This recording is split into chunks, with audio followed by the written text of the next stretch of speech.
السلام علیکم پیارے ساتھیوں، یہ کہانی جو صاحب سنا رہے ہیں وہ کہتے ہیں کہ یہ ان کے دوست کی حقیقی زندگی کی کہانی ہے، جسے سن کر آپ سب کو اندازہ ہوگا کیسے اس کی زندگی عذاب بنی، پھر کیسے اس کی مدد کی گئی۔ دماغ کو خوف کے شکنجے میں جکڑتی ہوئی اپنی نوعیت کی ناقابل یقین دہشت ناک کہانی پیش خدمت ہے۔ اس کہانی کو سننے سے پہلے گزارش کرتی ہوں ہمارے چینل سویدا سینٹر کو سبسکرائب ضرور کیجیے اور بیل کو ساتھ ہی دبایا کریں، اور ان تمام کہانیوں کو ضرور شیئر کیا کریں کیونکہ یہ سچی ہوتی ہیں۔ ہماری چھوٹی سی فیملی میں ابو، امی اور ہم 2 بھائی شامل ہیں۔ چونکہ ابو سرکاری ملازم تھے اس لیے ابو کا تبادلہ قریب کے ہی ایک شہر میں ہو گیا۔ ہم سب پہلے دادی کے گھر میں رہتے تھے۔ ابو کو اکیلے مشکلات کا سامنا کرنا پڑ رہا تھا۔ ہم سب نے ابو کے ساتھ جا کر دوسرے شہر میں الگ گھر میں رہنے پر اصرار کیا۔ میں اس وقت 12ویں جماعت کے طالب علم تھا۔ ہم نے نئے شہر میں آ کر تعلیم کا سلسلہ جاری رکھا۔ نئے اسکول میں پہل ہمیں مشکلات ہوئیں، کچھ خاص دوست نہیں بنے۔ نئے ماحول سے ہم مانوس نہ ہو پائے، مگر پھر بھی مجبوری میں اسی اسکول میں ہی پڑھنا پڑا۔ جیسے مرتا کیا نہ کرتا، وہ مثال ہے نا، وہ مثال ہم پر بالکل درست ثابت ہوئی۔ ابو کے قریبی دوست نے انہیں شہر کے مکان کے بارے میں رائے دی۔ ہمیں بھی جلدی مکان چاہیے تھا تو ابو نے دوست کے مشورے پر عمل کر کے مکان لینے کی حامی بھر لی، مگر وہ مکان خاصا بوسیدہ اور پرانے وقتوں کا تھا۔ مجبوری میں ہمیں اسی مکان میں رہنا پڑا۔ تو ابو نے یہ کہا کہ کرایہ بھی معقول ہے اور ہمیں یہ مکان ہاتھ سے نہیں جانے دینا چاہیے۔ چنانچہ ہم سب اس مکان میں شفٹ ہو گئے۔ مکان کے دروازے خالص موٹی لکڑی کے بنے ہوئے تھے۔ لکڑی کے دروازے پر باہر کی طرف بہت عجیب قسم کی انگور کی بیل جو اوپر تلے پورے دروازے کو گھیرے ہوئے تھی لگی ہوئی تھی۔ مکان پرانا مگر مضبوط تھا۔ پرانی سی گلی کے آخری کونے پر تھا۔ بازار کافی دور تھا ہمارے گھر سے۔ ہمارے آس پڑوس میں بھی حیرت کی بات تھی کوئی گھر نہیں تھا۔ دھوپ کا تو جیسے اس گلی میں آنا جانا ہی نہیں تھا۔ اندھیری گلی تھی۔ ہمیں سامان لینے دور بازار بھی بائک پر جانا پڑتا تھا۔ پر آہستہ آہستہ ہمارا دل لگنے لگا۔ امی سارا دن کام کیا کرتی تھیں، ابا بھی ڈیوٹی کر کے شام کو گھر لوٹتے۔ ہمیں یہاں آئے ہوئے تقریباً 1 ہفتہ ہو گیا تھا، مگر اس ہفتے میں کئی ناقابل یقین تبدیلیاں رونما ہوئی جسے ہم سب نظر انداز کر دیتے۔ کبھی ایسا ہوتا کہ کچن سے برتن خود بخود گر جاتے، کبھی اسٹیل کے گلاس آپس میں یوں بجتے کہ ان کی آواز کانوں کو چیر دینے والی ہوتی، اور کبھی کبھار ایسا ہوتا کہ تھالی پر کوئی چمچ سے مار رہا ہو، ایسا لگتا جیسے کوئی بچہ بھوکا ہو اور کھانے کا انتظار کر رہا ہو۔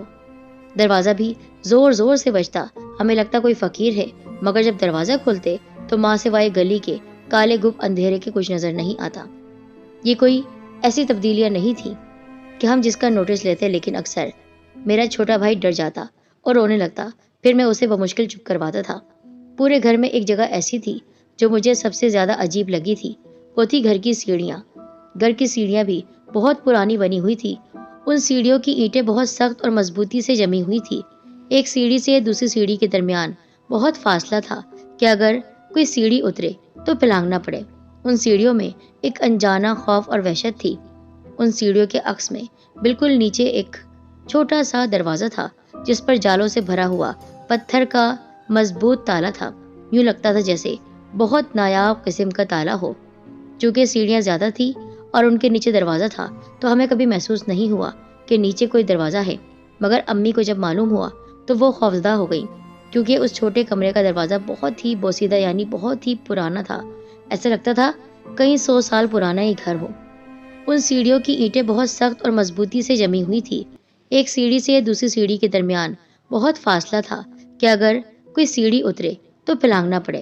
ان سیڑھیوں میں ایک انجانا خوف اور وحشت تھی۔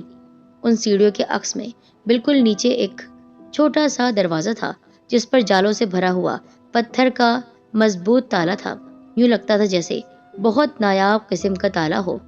چونکہ سیڑھیاں زیادہ تھی اور ان کے نیچے دروازہ تھا تو ہمیں کبھی محسوس نہیں ہوا کہ نیچے کوئی دروازہ ہے، مگر امی کو جب معلوم ہوا تو وہ خوفزدہ ہو گئی، کیونکہ اس چھوٹے کمرے کا دروازہ بہت ہی بوسیدہ یعنی بہت ہی پرانا تھا۔ ایسا لگتا تھا کئی 100 سال پرانا یہ گھر ہو۔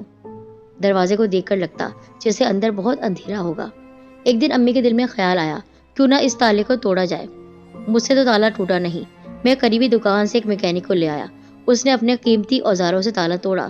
دروازہ یکدم نہیں کھلا بلکہ دھیرے دھیرے کھلنے کی آواز آئی، جیسے دروازہ اپنے برسوں کی تھکان نکال رہا ہو۔ جو دروازہ کھل رہا تھا، ایک خوفناک چیخ ابھر رہی تھی، اور پھر یکدم ایک خوفناک چیختی ہوئی آواز باہر کو آئی۔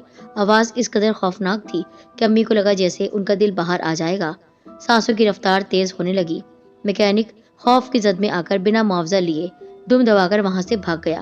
امی نے اندر جھانکا تو اچانک ان کے پیروں کے درمیان ایک بہت بڑی بلی نکل کر گیٹ کی جانب بھاگی۔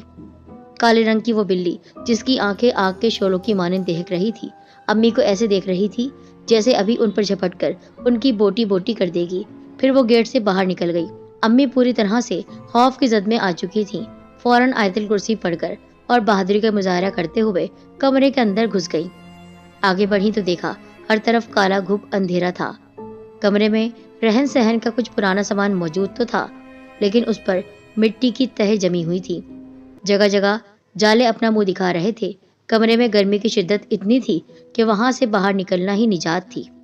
شام کو ابو آئے تو امی نے سارا قصہ سنا دیا۔ ابو نے غور کیا اور بالآخر دوبارہ اس کمرے کو تالا لگانے کا حکم میرے ذمے لگا دیا۔ امی بہت ہی ڈری ہوئی تھی۔ وہ دوبارہ اس کمرے میں جانے کی ہمت نہ کر پائی۔ میں دن بھر کام میں مگن رہا۔ ابو شام کو آئے تو مجھ سے پوچھا۔ میں نے ابو کی ڈانٹ سے بچنے کے لیے کہہ دیا، میں نے تالا لگا دیا ہے۔ رات کو اچانک ذہن میں آیا کہ ابو نے صبح جاتے ہوئے دیکھ لیا کہ تالا نہیں ہے تو میری اچھی خاصی عزت افزائی ہو جائے گی۔ رات بھی کافی ہو چکی تھی، تقریباً 12 بجے کا وقت تھا، مگر مجھے ابو کی ڈانٹ قطعی نہیں سننی تھی۔ چنانچہ میں چارپائی سے اترا اور جوتا پہن کر تیز تیز قدموں سے تالا اٹھائے اس بوسیدہ اور پرانے کمرے کی طرف بڑھا۔ دروازہ ات کھلا تھا۔ میں نے تالا لگانے کے لیے دونوں دروازوں کو پکڑا۔ اچانک ذہن میں خیال آیا، کیوں نہ ایک بار کمرے میں تھوڑا سا جھانک لوں۔ میں نے تھوڑی سی گہری نظر ماری، مگر کچھ نظر نہیں آیا۔ بالآخر میں نے بجائے دروازے کو بند کر کے پورے وثوق سے دونوں دروازوں کو پوری طرح سے کھول دیا۔ دروازہ چھوٹا تھا، مجھے جھک کر اندر جانا پڑا۔ دروازے کے اندر داخل ہوتے ہی مجھے بہت سکون محسوس ہوا، کیونکہ سامنے ایک خوبصورت بیڈ تھا۔ بیڈ کے کنارے قیمتی فانوس اور ارد گرد رنگ برنگے پھول اپنی خوبصورتی اور مہک کا ثبوت دے رہے تھے۔ یوں لگ رہا تھا جیسے پہلی رات کی دلہن کے لیے کمرہ سجایا گیا ہو۔ پورے کمرے سے بہت ہی پیاری مسحور کن خوشبو کا احساس ہو رہا تھا۔ سانسوں کو مہکا دینے والی خوشبو آ رہی تھی۔ پورا کمرہ روشنیوں سے جگمگ کر رہا تھا، حالانکہ وہاں کوئی لائٹ موجود نہیں تھی۔ مجھے حیرانگی سے زیادہ خوشی ہو رہی تھی۔ ایسا خوبصورت کمرہ تو میں نے زندگی میں کبھی نہیں دیکھا تھا، اور دن میں تو یہ حال نہیں تھا کمرے کا۔ بہرحال یہ سب سوچنے کی فرصت نہیں تھی، بس میں اس کمرے کو دیکھ رہا تھا آنکھیں پھاڑے ہوئے۔ پھولوں سے سجے بیڈ کے عین اوپر کی دیوار پر ایک حسین دلہن کی بہت بڑی تصویر لگی ہوئی تھی۔ دلہن بہت خوبصورت اور پرکشش تھی۔ ایسے دیکھ کر لگ رہا تھا اس کو جیسے وہ میری طرف دیکھ کر مسکرا رہی ہو۔ اس کے علاوہ اس تصویر کو دیکھ کر مجھے چند سیکنڈ کے لیے احساس ہوا جیسے اس لڑکی کی پلکیں جھپک رہی ہوں۔ دلکش مسکراہٹ اور من موہنے مکھڑے والی وہ دلہن، اس کو دیکھ کر تو میں دیوانہ مجنوں ہو گیا۔ بہت بہت اچھا محسوس ہوا مجھے۔ میری حیرانگی خوشی نے چھپا دی۔ کمرے کی دلکش سجاوٹ اور خوشبو نے مجھے دیوانہ کر دیا تھا، بیگانہ کر دیا تھا۔ میں وہاں کتنی دیر رہا مجھے اندازہ تب ہوا جب صبح فجر کی اذان میرے کانوں میں پڑی۔ نیند سے بوجھل ہو رہا تھا میں تو فوراً سو گیا۔ کالج سے واپس آیا تو امی نے کہا میرے امتحانات نزدیک ہیں۔ میں نے کہا بالکل، میرے امتحان ہونے والے ہیں اور مجھے الگ کمرہ چاہیے جہاں میں بآسانی پڑھ سکوں، کیونکہ میں رات گئے پڑھوں گا۔ آپ لوگ مجھے فضول میں پریشان مت کیجیے گا، امتحان تو باقی سر پر تھے۔ میں ساتھ والے کمرے میں پڑھنے بیٹھ گیا۔ کچھ دیر پڑھتا رہا، تھکا تو سست آنے کے لیے لیٹ گیا۔ جو ہی آنکھیں بند ہوئی وہی کمرہ میری آنکھوں کے سامنے آ گیا۔ اچانک میری آنکھیں کھلی تو دوبارہ اسی کمرے میں جانے کا فیصلہ کیا۔ یہ بھی رات 12 بجے کا وقت تھا جب میں دوبارہ اس کمرے میں داخل ہوا۔ کمرے میں وہی دلکش خوشبو آ رہی تھی۔ کمرہ 14ویں کے چاند کی طرح چمک رہا تھا۔ دلہن کی پینٹنگ بھی دلکش مسکراہٹ کے ساتھ تاروں کی مانند چمک رہی تھی۔ یکدم کمرے میں اندھیرا چھا گیا۔ مجھے کچھ دکھائی نہیں دیا۔ کچھ سیکنڈ میں بے ساختہ میں کھڑا رہا۔ مجھے پسینہ آنے لگا۔ میں نے منہ سے آواز نکالنے کی کوشش کی، مگر زبان حلق میں ہی قید ہو گئی۔ میں خاموشی سے ساکت کھڑا رہا۔ دل کی دھڑکنیں تیز ہو گئیں۔ یہ میرے لیے شدید خوف کا لمحہ تھا۔ یکدم آنکھوں میں پڑنے والی تیز روشنی نے آنکھوں سے پانی جاری کر دیا۔ میں آنکھوں پر ہاتھ رکھے ادھر ادھر دیکھنے لگا۔ سامنے کیا دیکھتا ہوں کہ ایک نہایت خوبرو حسینہ جو کہ حسن کا پورا پیکر لگ رہی تھی میرے بالکل سامنے کھڑی ہو گئی۔ وہ اس قدر حسین تھی کہ میں اسے ایک ٹک دیکھتا رہا۔ اس کے بال گھنے اور کالے تھے، آنکھوں میں عجیب سی چمک تھی اور چہرے پر اتنی کشش تھی کہ میں پاگلوں کی طرح آنکھیں پھاڑ پھاڑ کر اس کی طرف دیکھ رہا تھا۔ اس کی شکل و صورت تصویر والی دلہن سے بہت مل رہی تھی۔ میں نے اچانک دیوار پر وہی تصویر دیکھنا چاہی تو آنکھیں حیرت سے پھٹی کی پھٹی رہ گئی کہ وہاں کوئی بھی تصویر نہیں تھی۔ وہ لڑکی مجھے دیکھ کر مسکرانے لگی، میرے بہت قریب آ کر کھڑی ہو گئی۔ اس نے کانوں میں سرگوشی کی، گھبراؤ مت، آرام کرو۔ وہ بہت دھیمے لہجے میں بولی، تم کون ہو؟ اتنی خوبصورت؟ کون؟ وہ دانت پھیلا کر ہنسی۔ اس کے ہونٹ پنکھڑی گلاب کی مانند تھے اور دانت ہیرے سے بھی زیادہ چمکدار۔ وہ مڑی تو اس کی حسین کالی زلفیں کسی ناگن کی طرح بل کھاتی ہوئی کمر کو چھو رہی تھی۔ وہ بیڈ پر بیٹھ گئی۔ میرا نام مہک افروز ہے اور میں چاہتی ہوں جب تم پہلی بار اس کمرے میں آئے مجھے تب سے ہی تم سے محبت ہو گئی۔ تمہیں اس کمرے میں دیکھنا چاہتی تھی اور تم آ گئے، مگر تم تو مجھے نظر نہیں آئی۔ وہ اٹھی اور قریب آ گئی، اپنے معصومانہ اور پیارے چہرے سے مجھے تکنے لگی، ملائم ہاتھوں سے میرے سر پر انگلی رکھتے ہوئے کہنے لگی، دماغ پر زور مت ڈالا کرو، میں تمہاری دیوانی ہوں، بس یہ جان لو۔ مجھے سن کر بہت خوشی ہوئی کہ میں اس حسن کے پیکر کا عاشق بن گیا۔ میں نے بھی اس سے محبت کی حامی بھر لی، تنہا رات کے تنہا لمحوں میں اپنی باہوں میں بھر لیا اسے۔ مہک افروز نے مجھ سے کہا، وہ روز رات 12 بجے کے بعد مجھ سے ملاقات کرے گی۔ میں تمہاری بھلائی چاہتی ہوں۔ 12 بجے کے بعد سب سو جائیں گے، تم مجھ سے ملنے آؤ گے، کسی کو معلوم نہیں ہوگا۔ میں نے افروز کی بات پر عمل کرتے ہوئے روز 12 بجے کے بعد اس سے ملنا شروع کر دیا۔ جو ہی میں کمرے میں داخل ہوتا وہ منتظر کھڑی ہوتی۔ میں گھنٹوں اس سے محبت بھری باتیں کرتا۔ پیار کا رشتہ جنم لے چکا تھا۔ مجھے تقریباً 1 مہینہ ہو گیا افروز سے روز ملاقات کرتے۔ دل بے قرار رہتا تھا، دل چاہتا تھا اسے ہمیشہ کے لیے اپنا بنا لوں۔ میں تمہاری پیاسی ہوں، وہ سرگوشی کرنے لگی۔ میں نے اسے خود سے الگ کیا۔ مطلب کیا کہہ رہی ہو؟ جانا تمہاری محبت کی۔ میں مسکرایا اور اسے گلے سے لگا لیا۔ تم جانتے ہو میں کون ہوں؟ ہاں جانتا ہوں۔ ہاں ہاں ہاں، وہ زور سے ہنسی۔ اگر تم جان جاؤ تو بھاگ جاؤ گے؟ کیا مطلب؟ میری آنکھیں حیرت سے پھٹ گئی۔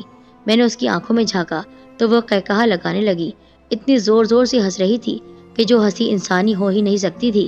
اتنے حیران کیوں ہو رہے ہو؟ تمہیں کیا لگا میں کوئی ڈائن ہوں؟ کتنے ڈرپوک ہو تم۔ میں بھی ہنس دیا۔ سنو، میں ڈائن یا چڑیل تو نہیں ہوں، لیکن میں انسان بھی نہیں ہوں۔ اب وہ سیریس ہو گئی۔ میں ایک دم بیڈ سے اٹھا۔ ہاں، میں انسان نہیں ہوں، میں ایک جن زادی ہوں اور پری کے روپ میں تمہارے پاس ہوں۔ مہک افروز، تم بہت مذاق کرنے لگی ہو، مجھے خوفزدہ مت کرو۔ میں یہ جانتا ہوں کہ پریاں خوبصورتی کا پیکر ہوتی ہیں اور تم واقعی کسی پری سے کم نہیں ہو۔ اور اس کی بات کو میں نے ٹال دیا۔ میں اس کے عشق اور حسن میں اس قدر گرفتار ہو گیا کہ سنبھلنے کا موقع ہی نہیں مل رہا تھا۔ کئی دن بیت گئے، ہم روز ملتے۔ ایک دن مہک نے مجھ سے کہا کہ وہ میری دلہن بننے کی خواہش مند ہے۔ میں نے محبت سے اس کے ہاتھ تھامے۔ بس اتنی سی بات، میں تمہارا ہی ہوں، میں نے قدرے پیار سے کہا۔ جانتی ہوں، وہ مسکرائی، مگر مجھے تم سے کل ہی شادی کرنی ہے۔ وہ کسی ضدی بچے کی طرح ضد کرنے لگی۔ کل؟ اتنی جلدی؟ ہاں کل۔ وہ سنجیدہ ہو گئی۔ کل تمہیں 12 بجے نہیں آنا تو میں کب آؤں؟ 1 بجنے میں جب 1 منٹ باقی ہو، ٹھیک اس وقت تمہیں آنا ہے۔ یاد رہے 1 بھی منٹ آگے پیچھے مت ہونے دینا، ورنہ میں ہمیشہ کے لیے تم سے دور ہو جاؤں گی۔ اس کے لہجے میں سختی تھی۔ مہک، تم ایسا کیوں کہتی ہو؟ بچھڑنے کی باتیں مت کیا کرو، تم تو میرا جہاں ہو۔ میں ضرور آؤں گا، یاد رہے تمہیں کل دولہے کے لباس میں آنا ہے۔ میں مسکرایا۔ ہاں، میں بھی دولہا بن کر آؤں گا اپنی پیاری دلہن کو لینے۔ مگر ہاں، وہ مجھے کچھ اور بھی کہنا چاہ رہی تھی۔ کیا مہک؟ ہچکچاؤ مت، بتاؤ کیا چاہیے؟ میں دنیا کی ہر چیز تمہارے قدموں میں لا کر رکھ دوں گا۔ مجھے کالی سیاہ بلی چاہیے۔ اچانک وہ بھاری سی آواز میں بولی۔ اس کی آنکھیں شعلوں کی مانند دہک رہی تھی۔ میں اس کی صورت دیکھتا رہا، تھوڑی دیر تک یوں ہی دیکھتا رہا، مگر پلک جھپکتے ہی اس کا چہرہ نارمل ہو گیا۔ تم کالی بلی کا کیا کرو گی؟ مطلب نہیں لا کر دو گے؟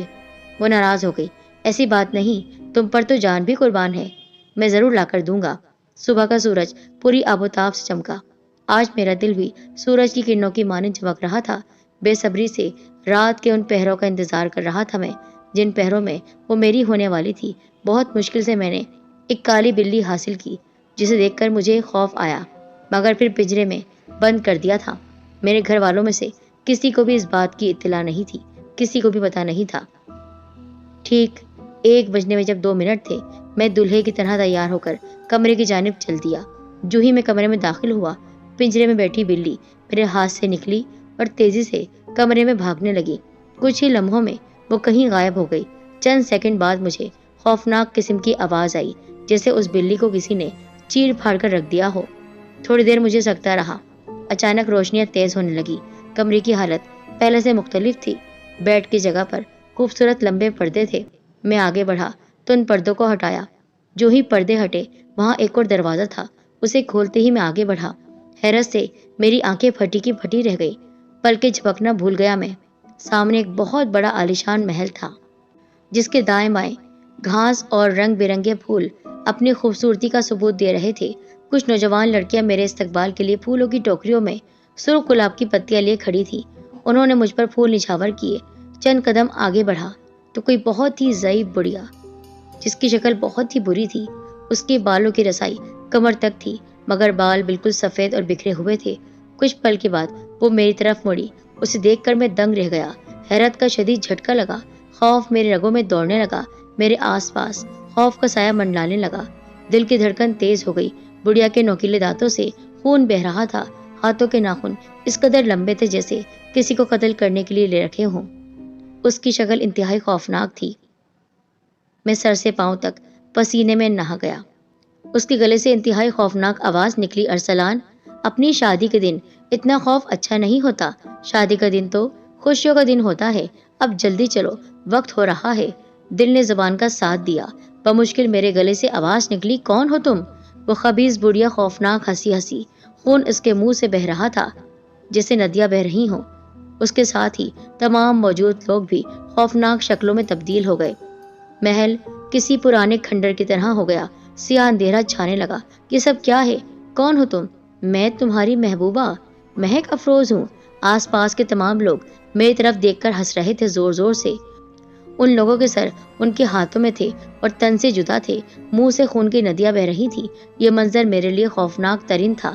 آئیے آئیے جنوں کے سردار، آئیے، جلدی کیجیے، وہ بڑھیا زور سے چلائی۔ آج اماوس کی کالی رات ہے۔ اگر میری شادی اس سے نہ ہوئی اور اس نوجوان لڑکے کو میں نے حاصل نہ کیا تو میری خوبصورتی اور جوانی ختم ہو جائے گی۔ میں خوف سے ہکا بکا ادھر ادھر دیکھنے لگا۔ نجات کا کوئی راستہ نظر نہیں آ رہا تھا۔ اس جن کے ماتھے پر سرخ اور کالے رنگ کے لمبے لمبے نشانات تھے۔ خوف سے میری آنکھیں بھرنے لگی۔ اچانک میرے جسم میں کچھ حرکت محسوس ہوئی۔ میرے بازو پر 2 اژدہے کسی رسی کی طرح باندھ رہے تھے خود کو۔ ان کا خوفناک چہرہ دیکھ کر میں چکرا گیا۔ اژدہوں نے میرا پورا جسم جکڑ لیا۔ اب میرے جسم پر ہر طرف کالے ناک اور اژدہے تھے۔ زندگی میں پہلی بار مجھے لگا کہ موت میرے بہت قریب ہے۔ میں ہار مان گیا تھا۔ دہشت اور خوف سے بھرا منظر میری آنکھوں کے سامنے تھا۔ نجات کا کوئی ذریعہ نظر نہیں آیا تو میں نے آیت الکرسی کا ورد کرنا شروع کر دیا۔ بار بار آیت الکرسی پڑھنے لگا تو وہ سانپ مجھ سے دور ہوتے گئے۔ وہ خبیث بڑھیا اور وہ جن چیختی آوازوں کے ساتھ فوراً غائب ہو گئے۔ میں فوراً بھاگا، گرتا پڑتا بالآخر میں دروازے سے باہر آ گیا۔ باہر آتے ہی وہ دروازہ پوری طرح مضبوطی سے بند ہو گیا۔ پھر میں بے ہوش ہو چکا تھا۔ مجھے کچھ یاد نہیں۔ جب میری آنکھ کھلی تو امی ابا میرے پاس تھے۔ جلدی سے کسی عامل کو بلوائیے، میرا دل بیٹھا جا رہا ہے، کہیں وہ خوفناک سایہ میرے بچوں کی جان نہ لے لے۔ جلدی کیجیے، امی رو رہی تھی، کالے سیاہ لباس میں ملبوس، گلے میں کئی ہار، تسبیحات پہنے ہوئے۔ حق ہو کے نعرے کے ساتھ عامل بابا گھر میں داخل ہوئے۔ وہ گھر کا کونا کونا چھان رہے تھے۔ عالم بابا میرے روبرو ہوئے تو میں نے ساری حقیقت لفظ و لفظ بتا دی، کیونکہ اس وقت میں ہوش میں تھا۔ بابا نے کہا، ان کو ایک خاص چلہ کرنا ہوگا جس کی مدد سے وہ جنزادی کو قابو کر سکیں گے، اور ٹھیک 12 بجے اس کمرے میں داخل ہوں گے۔ پورا دن گزر گیا۔ ہم بابا جی کا انتظار کرتے رہے۔ بالآخر 11 بجے کے قریب بابا جی گھر آ گئے۔ انہوں نے کچھ دیر تک اپنا خاص کلام پڑھا۔ صرف میں اندر جاؤں گا، تم لوگوں کو اندر جانے کی ضرورت نہیں ہے اور کسی بھی خوف کی ضرورت نہیں۔ اب میں اس بدبخت خبیث جنزادی کا خاتمہ کر کے ہی واپس لوٹوں گا۔ تم بس آیت الکرسی کا ورد کرتے رہو۔ وہ تنبیہ کر کے چلے گئے۔ ہم سب میں ہاں ملائی۔ تم جو کوئی بھی ہو حاضر ہو جاؤ، اب تمہارا